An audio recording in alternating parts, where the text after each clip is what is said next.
What is live action role playing? Who does it and why do they do it? Hi, I'm Michael Bissell. I work in a mailbox etc. on Byers Road, a repo graphic shop and courier delivered mail shop. Been doing live roleplay for about 7 years now. I used to play tabletop war games, and a friend introduced me to live roleplay. He used to run the local group down in Wakefield, so I went along one weekend and I've been hooked ever since.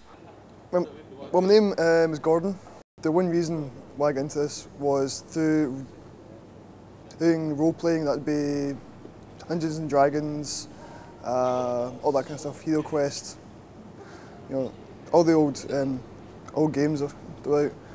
It was almost a natural progression from doing role-playing, which is all the paper and the dice, you roll the dice and say, I'm going to do this, I'm going to do that, to actually getting dressed up, going out, and actually doing it. My name's Derek McAllister. I've been doing live role-playing for about 5 years now.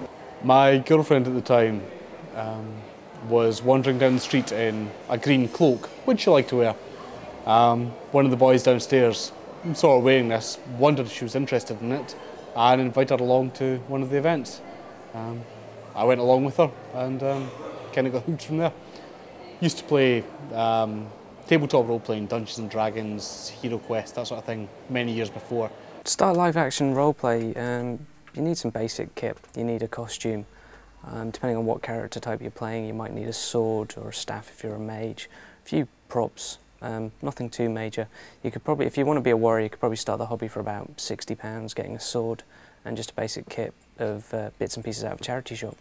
The first ever costume I had, I bought a dark red leather jacket from a charity shop. Sliced off the arms, got a whole bunch with studs, whacked it in, there you go. I also had a pair of old trousers that I wore as well, that was it. To get a kit, there's various companies you could go to. You could start off by buying your basic kit from a charity shop. Once you get involved in the hobby seriously, there's various companies around. There's Rogue's Armory, Cutting Edge Costume, just to name a couple. Yes, Rogue's Armory is my company. I set it up a year and a half ago now. It's been running since June 1st, 2000. I've got van braces, some gauntlets, full breastplate, sword scabbards, things like that. Some basic clothing as well. It's probably taken me about 4 years to get the kind of armour, costume, kit, whatnot, and weapons that I'm happy with now. The most important aspect of live role-playing that I've seen so far is probably the politics of it. The character I play tends to be, well, he's part of the ambassadorial team for the faction that he belongs to.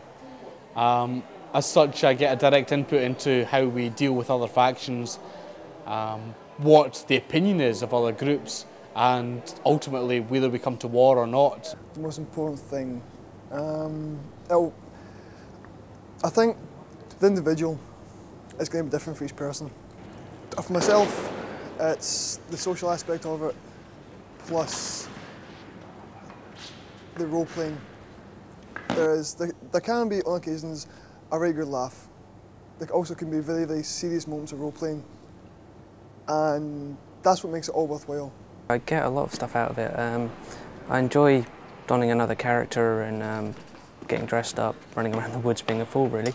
Getting adrenaline rushes out of it. I've made some very good friends through it over the years, who I moved around the country after meeting them. As I didn't have a very good friends base where I was, so I moved where the friends were. From what we can gather, live action role playing is mainly a social exercise for the people who take part. Merely a different way of meeting people and making new friends, with a bit of escapism and swordplay thrown in for good measure.